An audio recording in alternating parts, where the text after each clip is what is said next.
São Paulo, ano de 2018, ficará marcado na história do Brasil como um dos mais conturbados na arena política após o período pós-redemocratização iniciado em 1985. Grandes nomes da cena nacional foram detidos, caciques políticos entraram na mira de investigações, como Tucano Aécio Neves, e outros perderam o foro privilegiado após não conseguirem se eleger em outubro. A investida da Operação Lava Jato para investigar casos de corrupção envolvendo políticos e autoridades, principalmente no estado do Rio de Janeiro, também ganhou destaque. Uma das operações culminou na prisão do atual governador, Luiz Fernando Pezão, em novembro. Meses antes, em abril, a prisão do ex-presidente Luiz Inácio Lula da Silva, na época supostamente líder nas pesquisas de intenção de voto para as eleições deste ano, mexeu com a opinião pública. E agora, no meio de dezembro, a revelação do escândalo sexual envolvendo o médium João de Deus ganhou repercussão nacional. Até agora, esse é considerado o maior caso conhecido de abuso contra mulheres no país. Veja quais foram os casos mais emblemáticos. Lula. 7 de abril, a ordem de prisão foi decretada por Sérgio Moro, então juiz federal e futuro ministro do governo Bolsonaro. O petista foi preso em São Bernardo do Campo, na sede do Sindicato dos Metalúrgicos do ABC, em meio à grande comoção de seus apoiadores, que tentaram diversas vezes impedir que ele se entregasse à polícia. Hoje, o ex-presidente cumpriu 8 meses do total de 12 anos e 1 mês da pena definida pela 8ª Turma do Tribunal Regional Federal da 4ª Região, TRF4. Além desse caso, o ex-presidente é réu em mais 8 ações penais, que ainda não foram concluídas. Sua condenação ainda é questionada por sua defesa, que durante esse período entrou no Supremo Tribunal Federal com pedidos de habeas corpus, alegando que Lula é um preso político e que não há provas concretas contra ele. Até agora, todos os pedidos foram negados.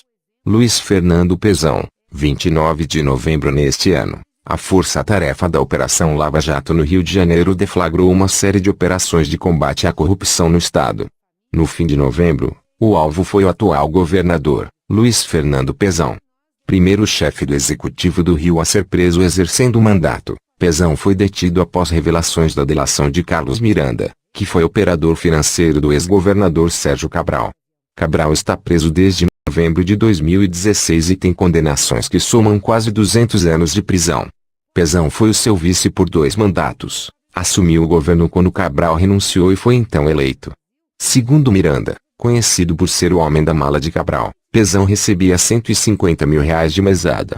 Ele também chegou a receber 2 bônus de R$1 milhão cada e um 13º salário. Sua defesa entrou com pedido de habeas corpus no STF, questionando a legalidade de sua prisão, mas o ministro Alexandre de Moraes negou a solicitação. João de Deus, 16 de dezembro, protagonista do maior escândalo de abuso sexual no Brasil, o médium João Teixeira de Faria, conhecido como João de Deus, foi preso na semana passada, acusado de violentar mais de 330 mulheres, incluindo sua filha. A onda de denúncias foi disparada após 13 mulheres relatarem os abusos no programa do Bial no começo do mês, mas sua prisão só foi decretada pela Justiça de Goiás, onde o médium atua, após ele ter movimentado R$35 milhões de suas contas bancárias. Segundo o Ministério Público do Estado, que investiga os abusos, o dinheiro poderia ser usado para uma eventual fuga ou para o pagamento de eventuais indenizações às vítimas. Carlos Ghosn, 19 de novembro, o executor foi detido em Tóquio e ainda não há previsão de que ele seja solto. Ele foi demitido da empresa, que já conduziu uma investigação interna nos últimos meses para investigar sua conduta. A repercussão de sua detenção derrubou as ações da Renault na Bolsa de Paris. Ghosn liderou a aliança Renault-Nissan-Mitsubishi até o topo da indústria automotiva mundial. Adélio Bispo, 6 de setembro. Adélio Bispo foi o responsável pelo ataque à faca no futuro presidente, Jair Bolsonaro, quando ele ainda estava em campanha eleitoral em Juiz de Fora, Minas Gerais. Investigação da Polícia Federal concluiu que o agressor agiu sozinho no ataque, sem ajuda de terceiros. Segundo o inquérito, sua motivação foi por discordâncias que tinha em relação às propostas políticas de Bolsonaro. Porém, a Polícia Federal faz novas investigações, para descobrir quem está pagando o advogado do Adélio Bispo, e quem sabe assim chegar a algum mandante, do ato covarde cometido, contra o capitão Bolsonaro. José Yunes e Coronel Lima, 29 de março, conhecidos como amigos de Temer, o advogado José Yunes, ex-assessor especial do Planalto, e o coronel Lima foram presos em março no inquérito dos portos. Ambos tiveram seus sigilos bancários quebrados pelo ministro do STF Luiz Roberto Barroso na mesma decisão em que foi decretada a quebra do sigilo de Temer. Lima foi apontado como operador de propinas do atual presidente. O mesmo ministro, no entanto, mandou soltá-los alguns dias depois, em 1º de abril, alegando que a detenção era preventiva. Nesta quarta-feira, 19, a PGR, Procuradoria-Geral da República, denunciou o presidente Michel Temer, MDB, no caso dos portos. Dr. Bumbum, 19 de julho, cirurgião plástico Denis Furtado, conhecido como Dr. Bumbum e que tinha na época quase 650 mil seguidores no Instagram, foi preso no Rio de Janeiro.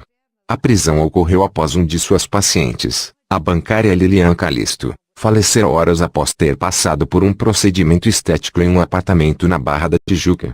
O profissional, de 45 anos, e sua mãe, Maria de Fátima Barros Furtado, 66, foram indiciados por homicídio doloso e associação criminosa.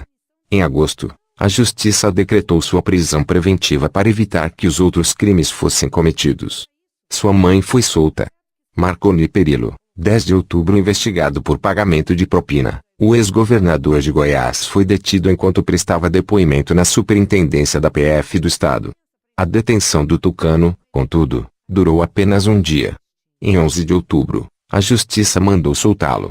Ex-governador e ex-senador, Perillo foi denunciado na Operação Cash Delivery por suspeita de envolvimento no pagamento de propina a servidores públicos do Estado, lavagem de dinheiro e associação criminosa.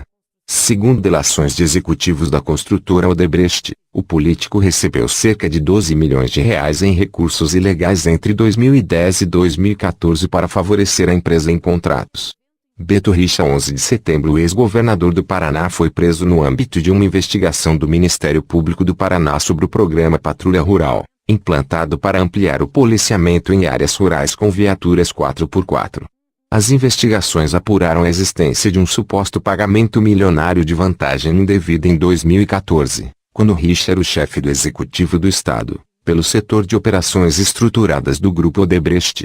O objetivo do dinheiro, segundo o MP, era direcionar o processo licitatório para investimento na duplicação, manutenção e operação da rodovia estadual PR-323 na modalidade parceria público-privada.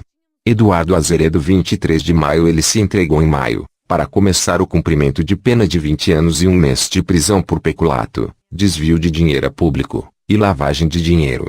Sua prisão ocorreu 20 anos após os fatos que motivaram as acusações e 11 anos após a denúncia. Deputados da ALERJ, 8 de novembro, a Operação Lava Jato no Rio de Janeiro prendeu, de uma vez, 10 deputados da Assembleia Legislativa do Rio envolvidos em esquemas de corrupção, durante o segundo mandato do ex-governador, Sérgio Cabral. São eles, André Correia, DEM, Chiquinho da Mangueira, PSC, Coronel Jairo, SD, Edson Albertassi, MDB, Jorge Piccioni, MDB, Luiz Martins, PDT, Marcelo Simão, PP, Marcos Abraão, Avante, Marcos Vinicius Nescau, PTB, Paulo Melo, MDB. De acordo com as investigações, o grupo recebia propinas mensais para favorecer os interesses dos envolvidos. Eles também são acusados de lavagem de dinheiro, loteamento de cargos públicos e mão de obra terceirizada, principalmente, no Detran RJ. A operação, batizada de Operação Furna da Onça, é a mesma que prendeu Pezão. Todos seguem presos.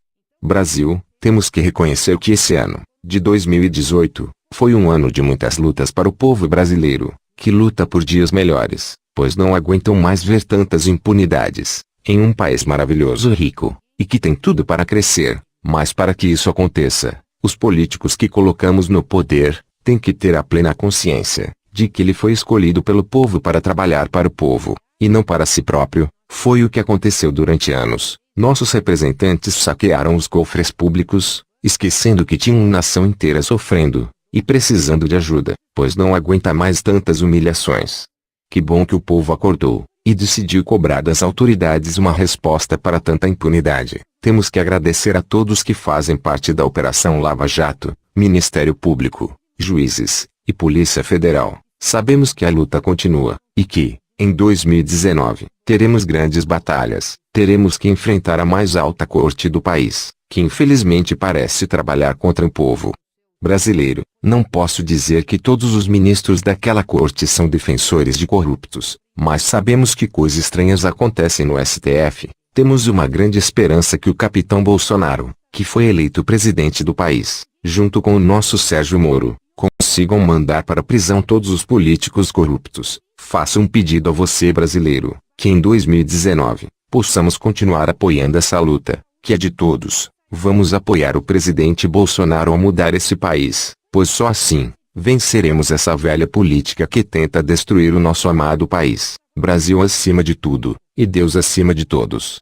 Lembrando que as nossas cores são verde e amarela, e que jamais será vermelha. É isso aí, pessoal. Se você gostou dessa notícia, deixe seu joinha, acione o sininho, e se inscreva no meu canal. Um forte abraço e